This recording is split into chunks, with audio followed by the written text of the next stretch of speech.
Ladies and gentlemen, policing is a cancer in America. It's a cancer.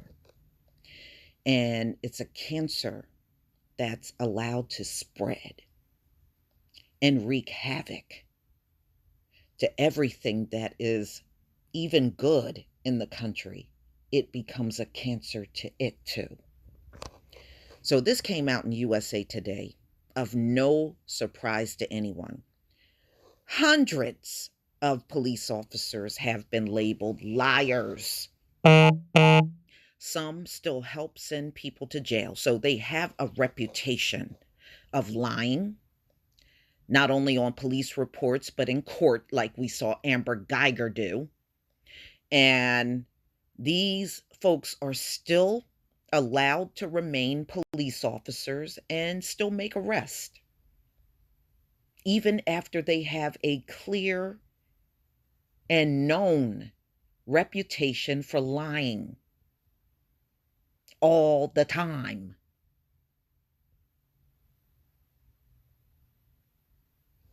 Why is this acceptable? Why are we not rising up and saying no? I'm not going to accept anything that this cop write down. He's got a reputation for not telling the truth.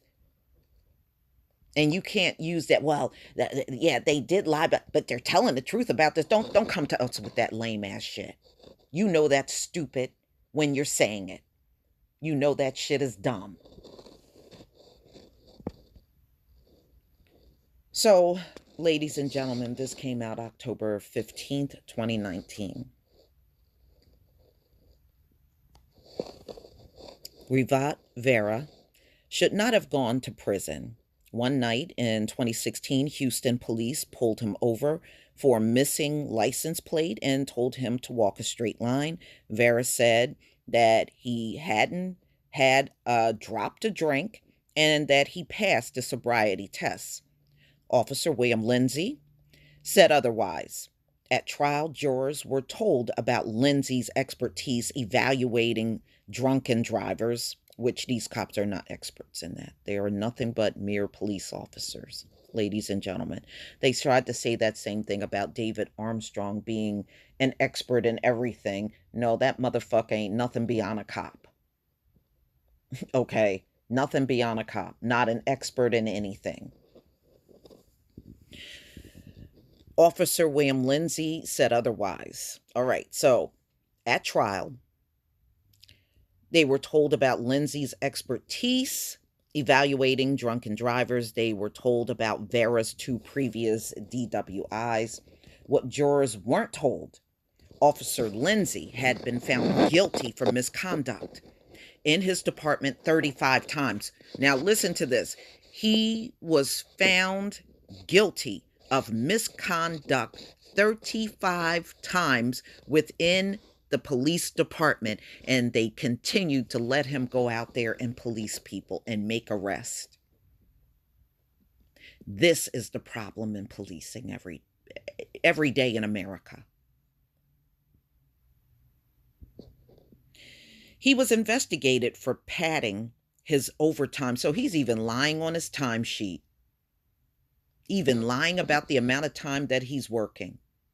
But they let him stay. This got to be a white cop. Got to be. By manipulating DWI arrest, so he would have to be called to testify, among in many other violations.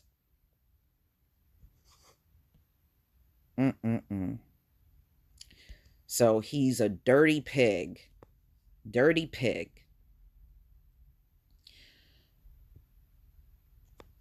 So ultimately, this man spent 11 years in prison for a missing front license plate.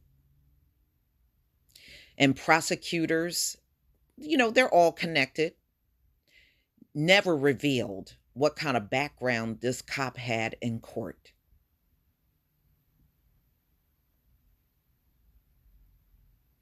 See, this is why they get to arrest so many people for weed and put you in there for astronomical times, a length of time. And these cops are all shady. They ain't no damn good. And we are seeing we're better off without them than with them. Had the police not showed up at a Tatiana's house over the weekend, she would still be alive. That should tell you you're better off without them than with them. In a case that came down to one man's word against another, jurors believed the police officer. And many cases, America still pulls the all-white jury trick, or predominantly white jury trick. And that should be unacceptable. America is not an all-white country, never been all white from its inception, and not all white to this day. There should be no all-white juries anywhere in America. Nowhere. If you can point to an all-white society, then fine, have your all-white jury. But if you can't do that, don't want to see no all-white jury. That should be illegal. All-white jury should be illegal. Because of his prior offenses, Vera was sentenced to 25 years in prison. What happened to Vera has been unconstitutional for more than 50 years. The U.S. Supreme Court ruled in 1963 that prosecutors must tell anyone accused of a crime about all evidence that might help their defense at trial. That includes sharing details about police officers who have committed crimes, which is probably the majority in America. Lied on the job and whose honesty has been called into doubt. So whenever you go to court and you have a defense attorney, they are supposed to find all of this stuff out about the cop. All of it. So these cops should not even be on the force, and they should not be out here arresting anybody because they're a bigger criminal than the people they're grabbing. See, this is acceptable in the white community. It's okay for the cop to be a bigger criminal than the people they're grabbing. It should never be acceptable to us. Whatever is acceptable to them, we don't care about that. We have to determine what's acceptable to us in our community. Reporters for USA Today and its partners, including the Chicago-based Invisible Institute, spend more than a year gathering Brady lists from police and prosecutors in thousands of counties to measure compliance with the landmark 1963 ruling in the Brady versus Maryland case. The investigation found thousands of people have faced criminal charges or gone to prison based in part on testimony from law enforcement officers deemed to have credibility problems by their bosses or by prosecutors. Again, see, ladies and gentlemen, this is why the police union should never, ever exist. Because whenever you have cops like this, you should be able to fire them. But you got a police union that if you say this, they'll tell you you're anti-cop. No, I'm judging the cop based on his background. That has nothing to do with being anti-cop. If this cop got a credibility issue, he's been in violation multiple times, he's been caught lying on police reports, he's lied to get people locked up, that ain't anti-cop. That ain't anti-cop. And they know it. Remember, they think the cops are there to keep us in line. It's not for them, it's for us. Well, what we're saying to you is come and get your fucking cops. We don't want them. At least 300 prosecutors' offices across the nation are not taking necessary to comply with the Supreme Court mandate. So they got all these shady ass cops out here and they're just overlooking it. So all of these people that you are voting into office, your judges, your prosecutors, you need to get rid of these people if they're not complying at all to the Supreme Court mandates. If they're not complying, they need to go. Get these people out of office. Get people in office that will follow the law. So these prosecutors are showing you they're not going to follow the damn law either. These places do not have a list tracking dishonest or otherwise untrustworthy officers, which I'm going to say again, they shouldn't even exist on the police force. It's the unions that are protecting these dirty ass cops. They include big cities such as Chicago and Little Rock, and smaller communities such as Jackson County, Minnesota, and Columbia County, Pennsylvania.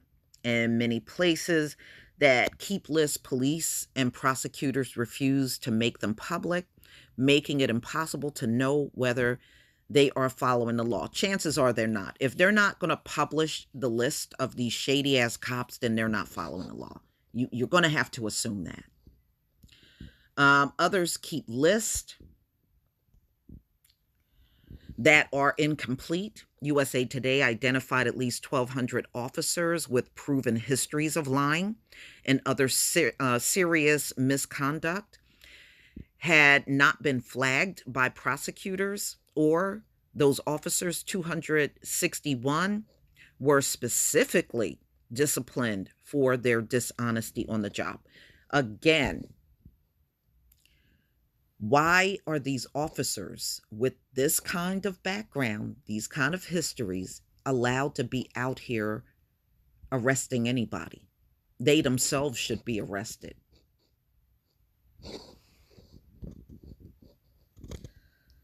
So they're saying, you can't really even go by. So that being said, just think about this. They have a list of shady cops, but the list is inconsistent. So you can't even go by the list. So that tells me the Brady list is somewhat obsolete. If you don't have the cops' names on there, or police departments are refusing to show the list, then the list really ain't worth shit. So you yourself are going to have to figure out which cops are shady yourself. You can't depend on the prosecutors and defense attorneys, because they obviously don't want to dig for this stuff. And they don't want to disclose this information either. But y'all, please tell me what you think. Please leave your comment and subscribe. Don't forget to hit on the notification bell, and I'll see you on the next video. Peace, family.